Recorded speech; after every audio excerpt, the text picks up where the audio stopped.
The phone was inside a shallow cardboard box with a broken umbrella, 3 expired coupons, and a birthday card that had never been signed. Daniel found it on a Tuesday in November, 2 years after his mother died. He almost did not open the box. By then, he had filled 14 garbage bags. He had carried old magazines down 4 flights of stairs, boxed up dishes nobody wanted, and thrown away enough small household objects to make a person's life seem both enormous and strangely easy to erase. The apartment had to be empty by Friday.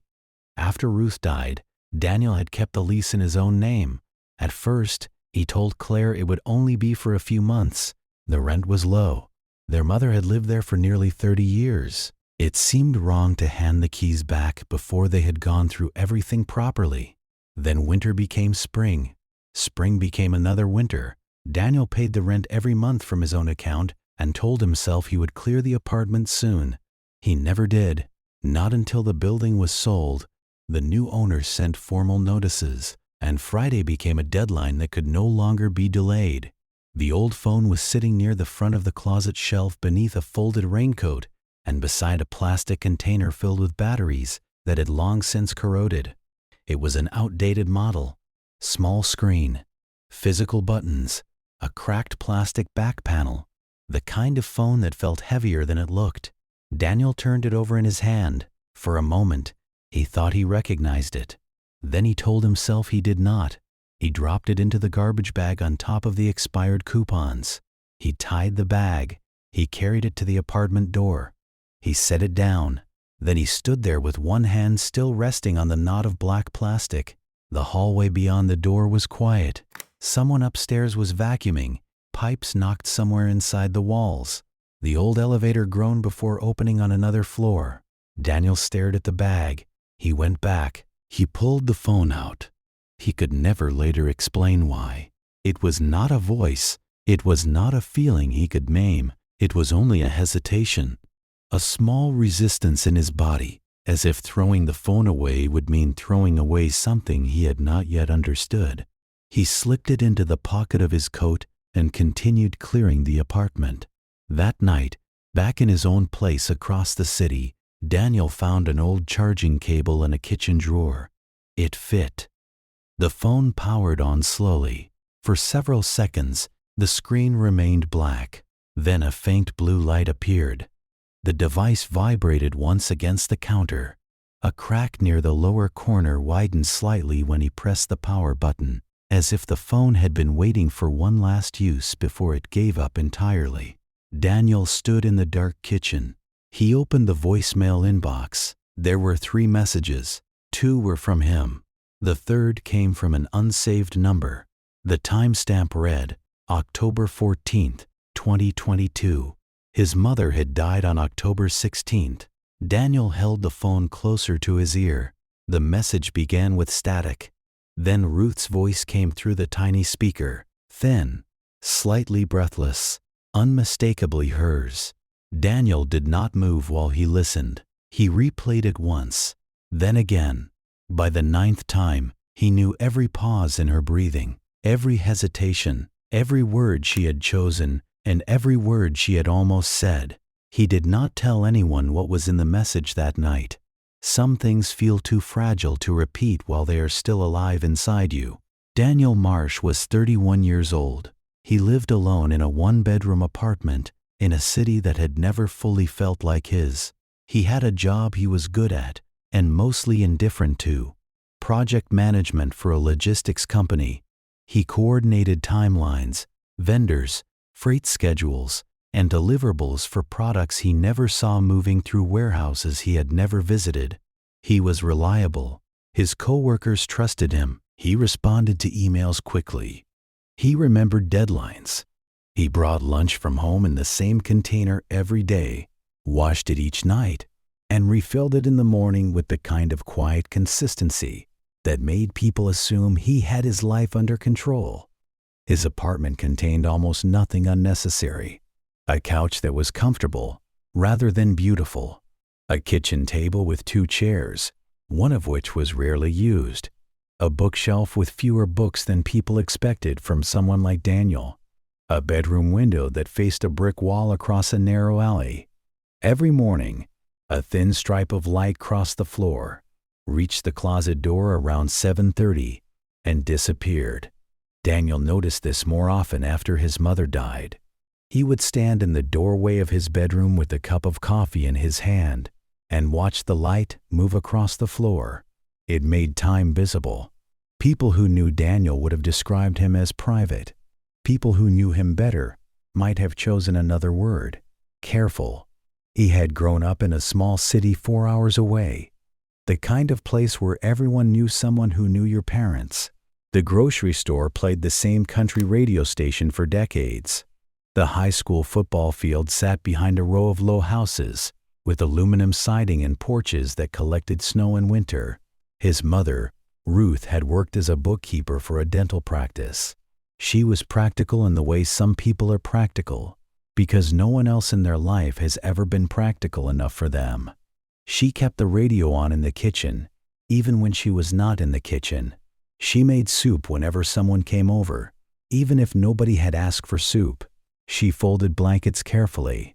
She wrote down bills in neat columns. She saved coupons she rarely remembered to use. When Daniel was young, she would check his collar before school. If it was crooked, she fixed it without speaking. If he came home tired, there would be food waiting. If he had a fever, she slept in a chair outside his room. Love, in Ruth's world, was often something you did with your hands. His father left when Daniel was 9. The departure had not been loud. There was no door slammed, no shouting that Daniel could remember, no dramatic suitcase dragged down the hallway. One morning, his father's shoes were gone from beside the front door. A week later, his jacket was gone from the closet. A month later, Daniel understood that he was not coming back. Ruth never spoke badly about him. That may have been one of the reasons Daniel struggled with it for so long. She would say things like, "Some people aren't built for staying." Then she would wash a dish, or fold a towel, or turn the radio up a little louder. Daniel had one sibling. Claire was 3 years older than him and had always seemed to belong to a slightly different version of the same family. She was louder, warmer, more direct. Where Daniel became quiet when he was upset, Claire talked until she found the thing underneath the feeling. Where Daniel pulled away, Claire reached for people. She could say, "I love you," without looking embarrassed. She could call their mother just to tell her something small. Daniel admired this in her and resented it a little too. Claire married young and moved 4 hours in the opposite direction. Their mother remained in the middle. For years, the family operated through logistics: Sunday calls, Christmas visits, birthday cards, travel plans, recipes, weather reports. No one said too much. No one asked too much. It worked because they all agreed, without saying so, to call that distance peace.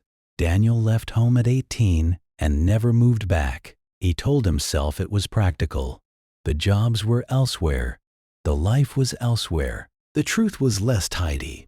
By the time he was old enough to leave, the small city had begun to feel like a room with no air in it.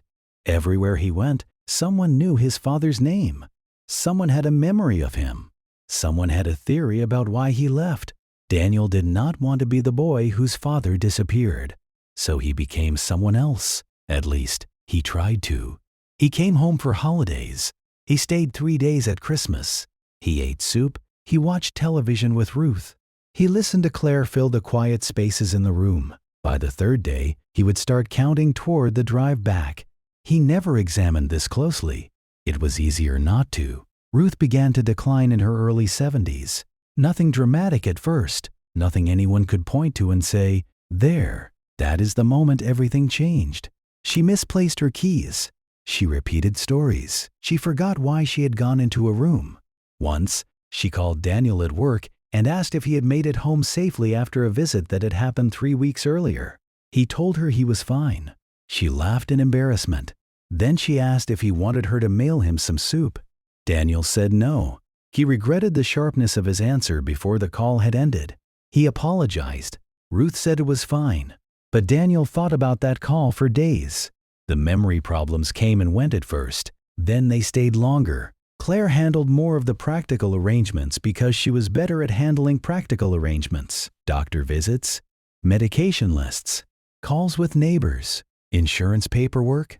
She had 2 children, a job, a husband who traveled often, and still somehow seemed able to carry more than Daniel could. Daniel visited every 6 weeks, sometimes every month. He would drive home on Friday evening, arrive after dark, and find Ruth waiting in the apartment with the oven on even when she was not cooking. The place smelled of soap, paper, and something warm.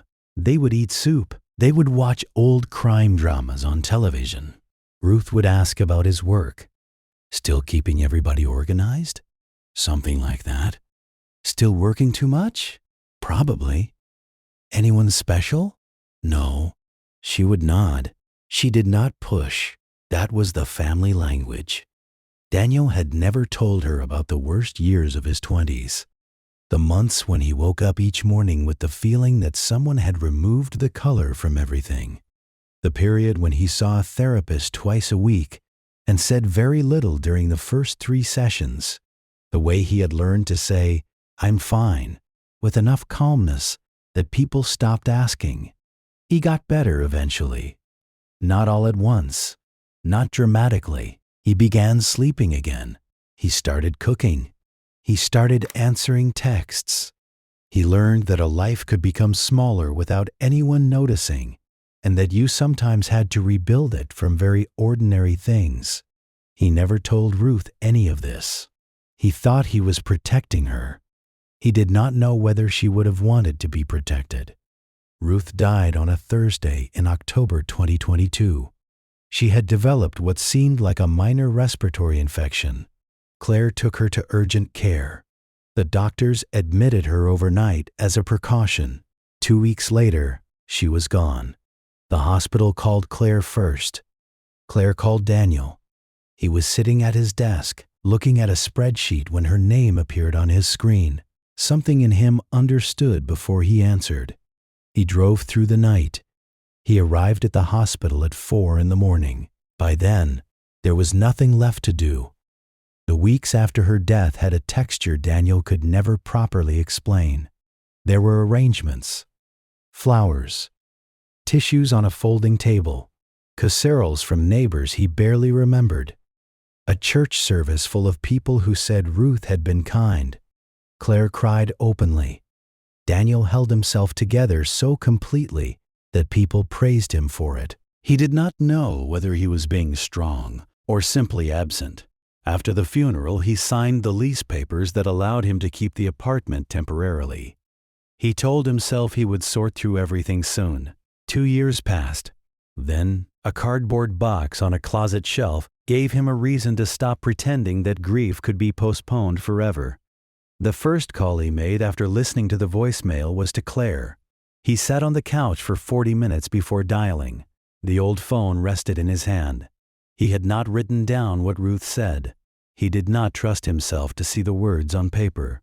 Claire answered on the 4th ring. Children's voices moved in the background. A television was on somewhere. He heard a cabinet close. "Hey," she said. "Is everything okay?" Daniel looked at the dark television screen across the room. "I was clearing out Mom's apartment," he said. "Okay. I found an old phone." "A phone?" "In the closet." There was a pause. "What kind of phone?" "I don't know. Old, one of those little ones with buttons." "Was it hers?" "I think so." "And?" Daniel swallowed. There was a voicemail. The background noise on Claire's end shifted. He heard her move away from the children. "From who?" "Mom." Claire did not speak for a moment. "That's not possible." It was left October 14th. Their mother had died October 16th. The silence changed shape. "What did she say?" Claire asked. Daniel looked down at the phone. He had expected this question. He still did not know how to answer it. "She said she found something," he said slowly. "Something in her things. She said there was something she should have shown me a long time ago." "What kind of something?" "She didn't say exactly." "Daniel, she said there was another box." He had gone back to Ruth's apartment that afternoon after listening to the voicemail. He had searched the bedroom closet more carefully this time.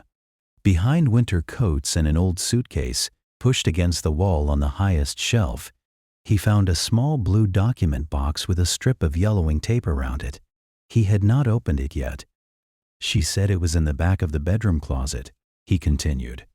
Top shelf. I found it. You brought it home? Yes. Have you opened it? No. Claire was quiet. Then she said, when Mom called me the week before she went into the hospital, she was acting strange. Daniel leaned forward. Confused? No, not like that. Claire exhaled. She kept asking about you. What did she ask? If you were okay. If you seemed lonely. If you ever talked about moving back. Daniel did not respond. I told her you were fine. Claire continued. I said you always seemed fine. He looked toward the kitchen. The blue box sat on the table. And what did she say? Claire's voice softened. She said, I should have talked to him more. Not called more. Talked more. Daniel closed his eyes. For a few seconds, neither of them said anything. Then Claire asked, do you want me to come over? Daniel looked at the box. Small, ordinary, sealed. No, he said. The answer came too quickly. Claire did not argue. Okay? She said. I'll call you after. Whatever it is, she said. You don't have to carry it alone. Daniel almost said, I know. Instead he said, okay. The box contained 4 things. A sealed manila envelope, a small notebook with a faded blue cover, a photograph, and a letter, folded once down the middle. Why? Daniel sat at his kitchen table and arranged them carefully in front of him. For several minutes, he did not touch any of them. The photograph came first. It showed 2 people standing outside a government building. Wide stone steps, columns, late summer light. The woman was Ruth. Daniel knew her immediately, though she was younger than he had ever seen her. She looked 22, maybe 23. Her hair was chestnut brown and fell to her shoulders. She wore a simple cream blouse and a dark skirt. She was smiling, but only slightly. The man beside her was a stranger. Dark hair, slim frame, tan jacket. His arm rested loosely around her shoulders. He was not looking at the camera. He was looking somewhere beyond it. On the back of the photograph, in Ruth's handwriting, were 4 words, Thomas. August 1971. Daniel turned the photograph over again. Then he opened the notebook. It was not a journal in the ordinary sense. The entries were brief, dates in the left margin, small observations, names, appointments, emotional fragments written as if Ruth had been trying to compress a whole life into sentences too small to hold it. Daniel read the first page, then the second. By the third, he understood that Thomas had not been just a friend. He set the notebook down. He opened the envelope. Inside was a birth record, a county court document, a social services letter with a faded logo in the corner. Daniel read the first line once, then again. The paper said that a child had been born on February 11, 1972, a male child. The mother's name was Ruth Marsh. The adoption had been finalized months later. Daniel stood so quickly that his chair scraped the floor. He walked to the window. Across the alley, a light was on in the apartment opposite his. Someone moved past the glass, then disappeared into another room.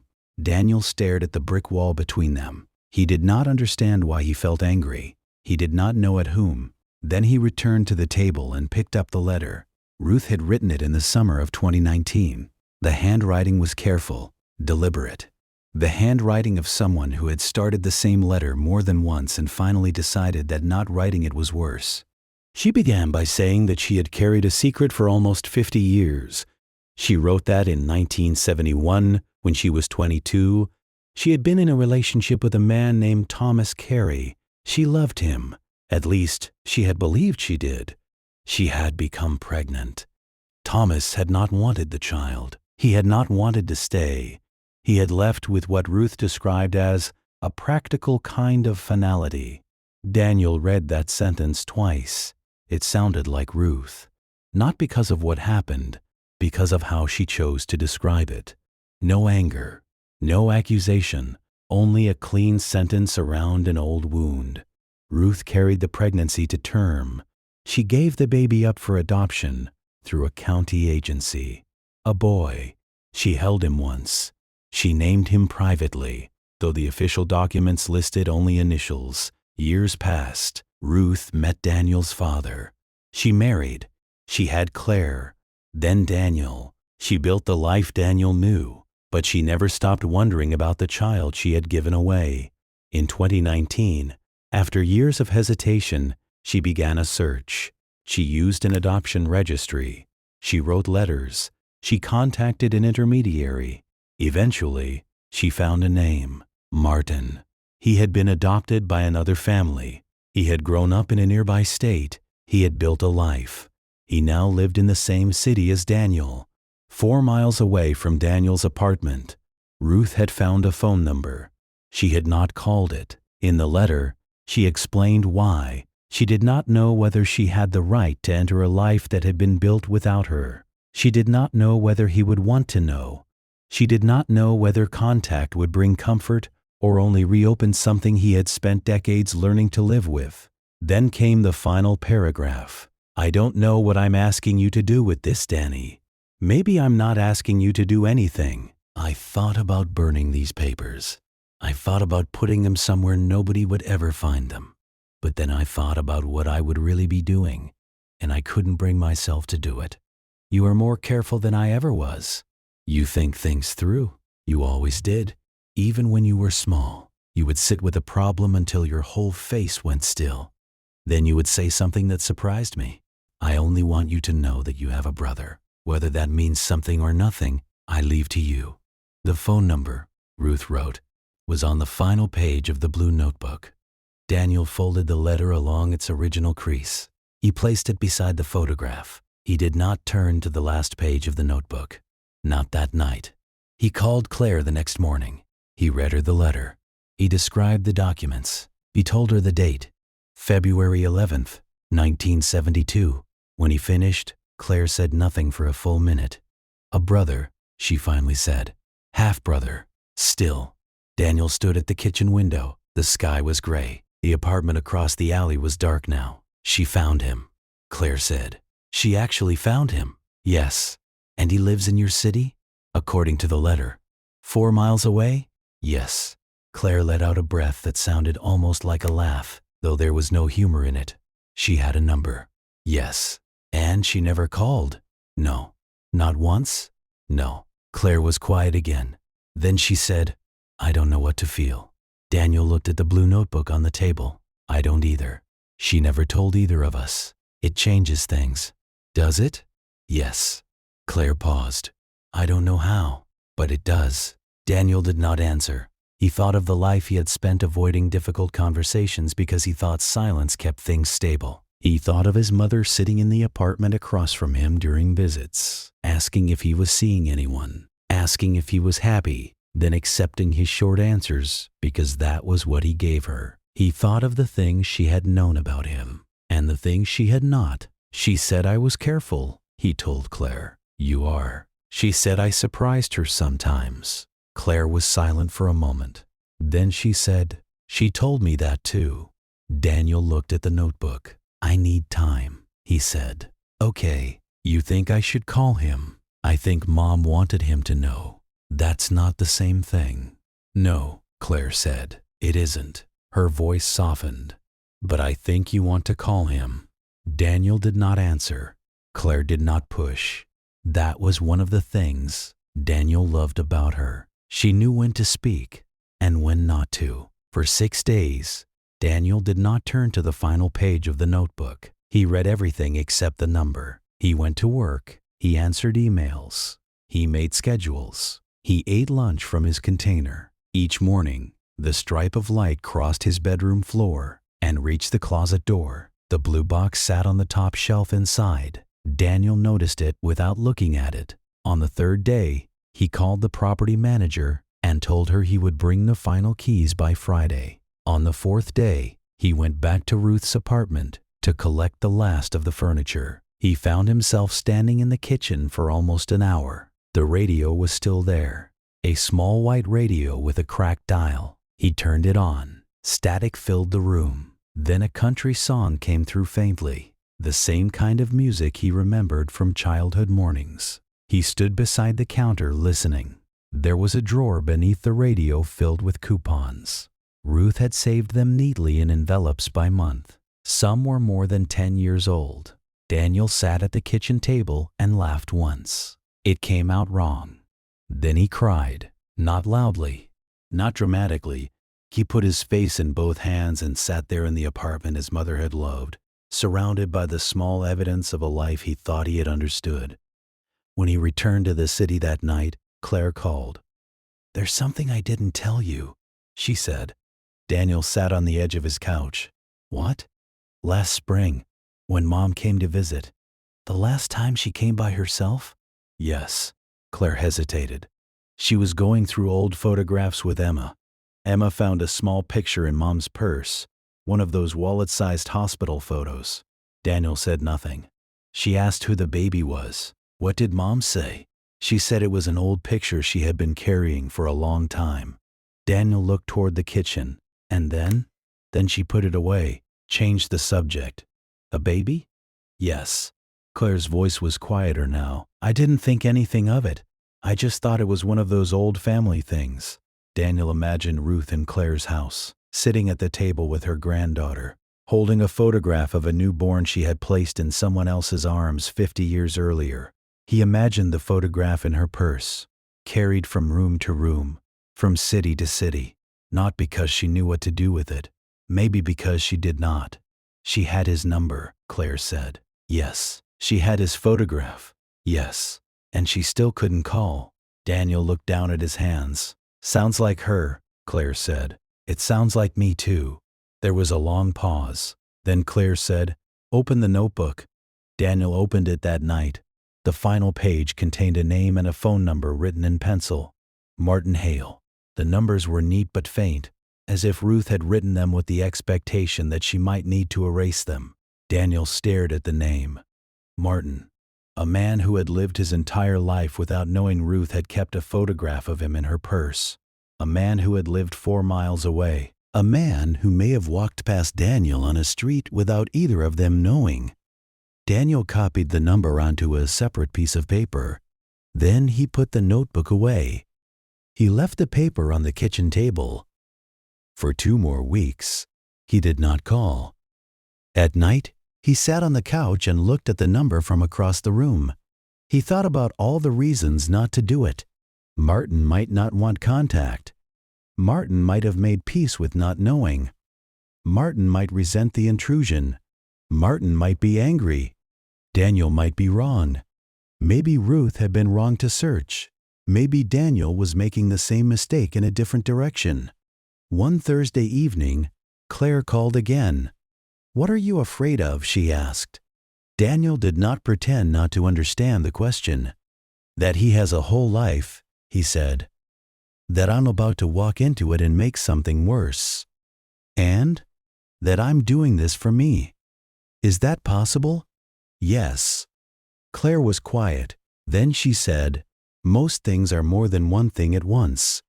Daniel leaned back against the couch. "He might have questions I can't answer. He probably does. He might not want any of this. He might not." Daniel looked at the number. "My mother found him. She had his phone number. She had a picture of him in her purse. She knew he was 4 miles away, and she couldn't cross the distance." Claire did not interrupt. "It's not just about him," Daniel said.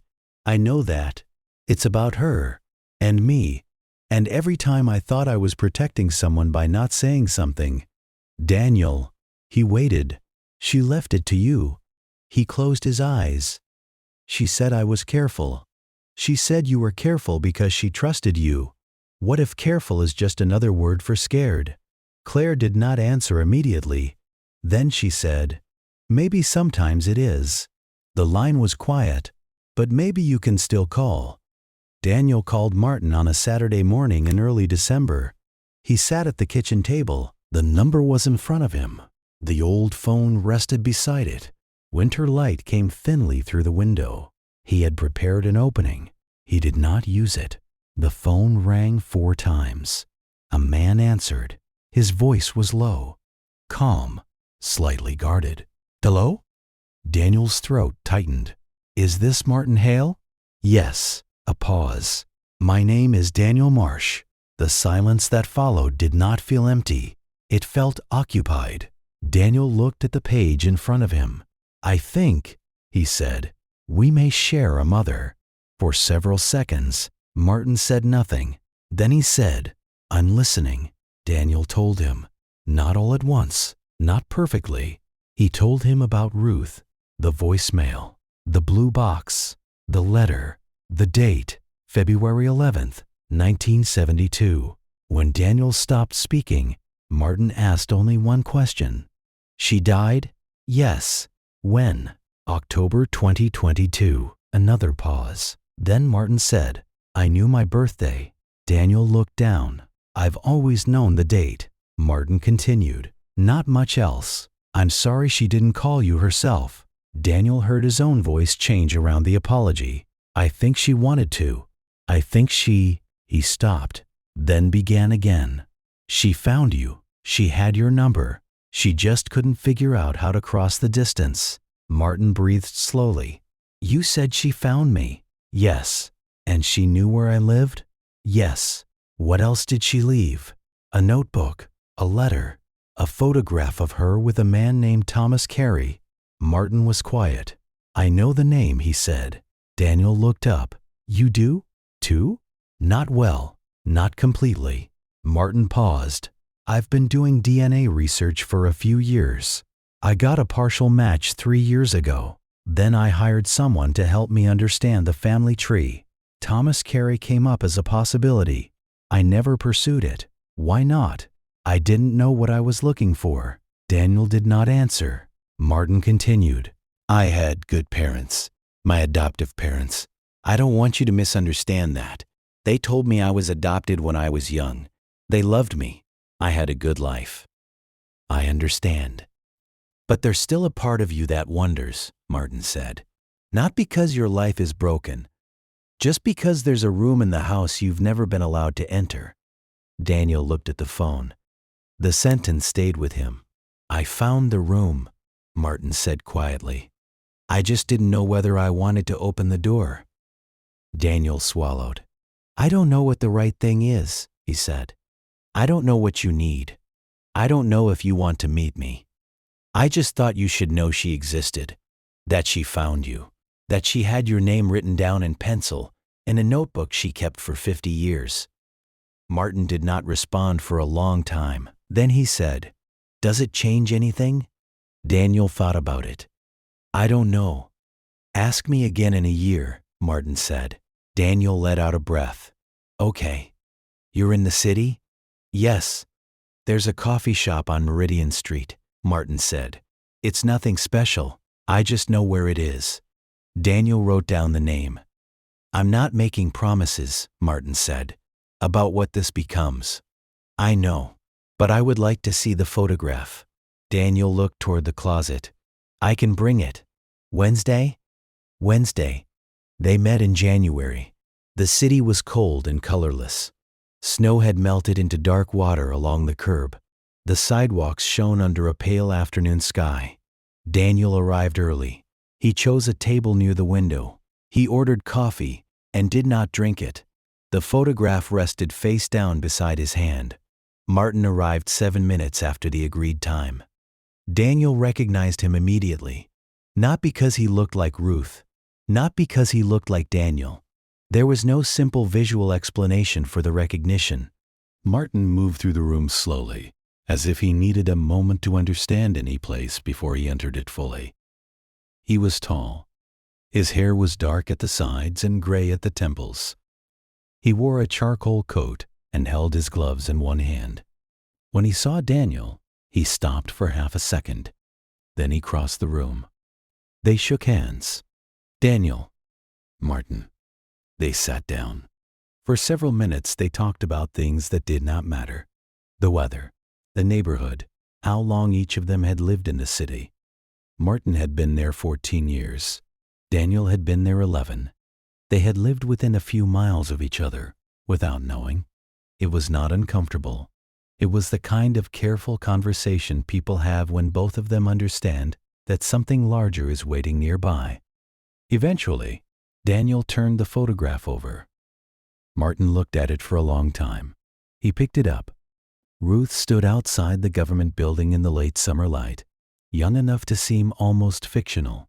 Thomas stood beside her, already looking away. "That's him," Martin said. "Thomas?" "Yes." "You're sure?" "No," Martin said. "Not completely, but I saw a picture once." From the genealogy report. Daniel watched Martin study the photograph. "She looks young," Martin said. "She was 22. Martin nodded. Then he asked, "What was she like?" Daniel had prepared for questions about dates, documents, names. He had not prepared for that. He looked out the window. A bus passed slowly through the wet street. "She made excellent soup," he said. Martin looked at him. "She kept the radio on even when she wasn't in the room. She saved coupons and forgot to use them. She worried about whether people were warm enough." Daniel paused. "She was good at practical things." "And the other things?" Daniel looked down at the photograph. "She was trying." Martin held the picture carefully by the corners. "I think she was trying," Daniel said again. "I just don't think she always knew how." Martin nodded once. He placed the photograph on the table between them. "I had a good family," he said. "I want you to know that." "I do. My parents were good people. They weren't perfect. Nobody is. But they loved me." He folded his hands. "This isn't about being rescued from a bad life. I didn't think it was. It's just—" Martin looked toward the window. "It's a strange thing to know there's a missing part of your story. Not necessarily a missing part of you. Just a missing room." Daniel thought of his own apartment. The unused chair at the kitchen table. The closet shelf. The blue box. The things he had left unopened because he thought leaving them untouched kept them from changing him. "I understand that," he said. Martin gave a small, tired smile. "Do you?" Daniel looked at him. "Yes." For the first time since they met, the silence between them felt less formal. Not easy, but less formal. Daniel reached into his bag and placed the blue notebook on the table. Martin looked at it. "Is that hers?" "Yes." "You read all of it?" "Most of it." "Most?" "I didn't read every page at first. I wasn't sure what belonged to me." Martin considered this. "Do you know what does?" "No." Martin nodded. "Me neither." They sat with that. Daniel thought about the voicemail, about the sentence he had not told Claire, the sentence he had not told Martin, the sentence he had replayed in his kitchen until it felt less like sound and more like a permanent pressure inside his chest. Martin touched the cover of the notebook, not opening it, just resting his fingers there. "She kept this?" he asked. "For 50 years. Martin looked down. "That's something," he said. Daniel did not answer. Martin looked up again. "Can I ask you something?" "Yes." "Why did you call?" Daniel had expected the question. He still did not have a clean answer. "I almost threw the phone away," he said. "The phone with the voicemail?" "Yes." "Why didn't you?" Daniel looked at the photograph, at Ruth's younger face, at the man beside her looking away. "I don't know," he said. "I've tried to make it into something simple. I can't." Martin looked at the notebook. "Maybe it doesn't have to be simple." Daniel felt something loosen in his chest, only slightly, but enough to notice. They stayed at the coffee shop for nearly 2 hours. They did not read the notebook right away. Instead, Martin asked about Ruth, what food she made, what she laughed at, whether she had friends, whether she liked music. Daniel told him about the radio in the kitchen, the church bake sales, the way Ruth wrote lists on the backs of envelopes, the way she watched old movies on Sunday afternoons, the way she used to fold Daniel's laundry even after he was old enough to fold it himself. Martin listened without interrupting. Then Daniel asked about Martin's adoptive parents. Martin spoke slowly. His father had worked for the postal service. His mother had taught elementary school. They lived in a small town near a lake. His mother made too much food. His father fixed things even when they did not need fixing. "They told me I was adopted when I was 7. Martin said. They didn't make it a secret. How did you feel? I don't remember exactly. He smiled slightly. I probably wanted to know whether I could still go outside and play. Daniel laughed. Martin did too. Then Martin became quiet again. When I got older, I started wondering, not all the time, not enough to destroy my life, but enough that it was always there. Did you ever think about looking? Yes. And? I thought about it for years. Daniel understood that answer immediately. Some decisions take years before they look like decisions. My father died when I was 32, Martin continued. My adoptive father. After that, I started thinking about it more. Not because I wanted a replacement. I didn't. I just wanted to understand the beginning of the story. Daniel looked down at his coffee. And now? Martin's expression changed slightly. Now I know she looked like that. He looked at the photograph again. She looked scared, he said. Daniel watched him. I think she was, Daniel said. Martin nodded. Then he opened the notebook. Slowly. They read the first page together. Neither of them spoke for a while. Outside, the city continued moving. Cars passed. People hurried by with their heads down against the cold. A woman with a red scarf stopped at the corner and looked at her phone. Inside the coffee shop, two men who had not known each other existed a month earlier sat across from one another with Ruth's younger handwriting between them. They did not become brothers in that moment. Nothing changed that quickly, but something began. Later that evening, Daniel called Claire. He was sitting in his car outside his apartment building. The notebook was on the passenger seat. The photograph was in his coat pocket. Claire answered quickly. How did it go? Daniel looked through the windshield. Snow had begun falling lightly. He's good, Daniel said. What does that mean? It means he's a person. He has a life. He had good parents. He's not angry in the way I expected. Claire was quiet.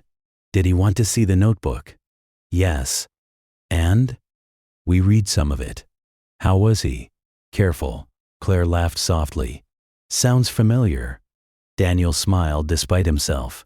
Then he told her what Martin had said. About the room in the house. The closed door. Claire listened.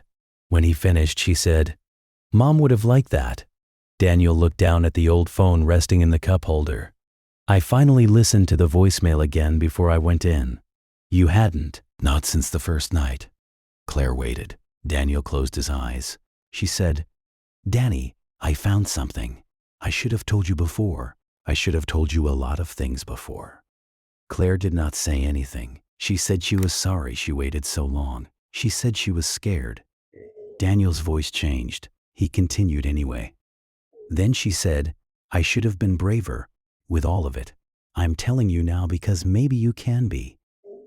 For several seconds, Claire was silent. When she spoke, her voice was unsteady. She knew you, she said. Daniel looked at the snow collecting on the windshield. I don't know if I was brave. You called him. I almost didn't. But you did. Daniel did not answer. Claire took a breath. Maybe that's what brave is, she said. Not feeling ready, just not letting fear make the decision for you. Daniel looked at the blue notebook. He thought about his mother at 22, about the photograph in her purse, about the old phone in the cardboard box, about the number written in pencil. He thought about how many years a person could spend waiting to become someone else before realizing they had already been given a chance to act.